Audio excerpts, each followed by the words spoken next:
Hello friends, welcome to my YouTube channel. So today in this video I am going to show you how to set the camera to capture motion photo before and after the shutter.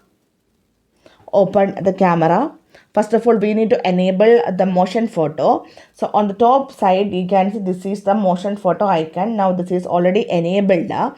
If you are not able to view this icon here, then go to this four dots. So you will get that motion photo icon here. Now go to the camera settings. So tap on the option advanced picture options. Tap on motion photo capture. So if you want to set the camera to capture motion photo before and after the shutter, you need to select the option before and shutter, after shutter. This one.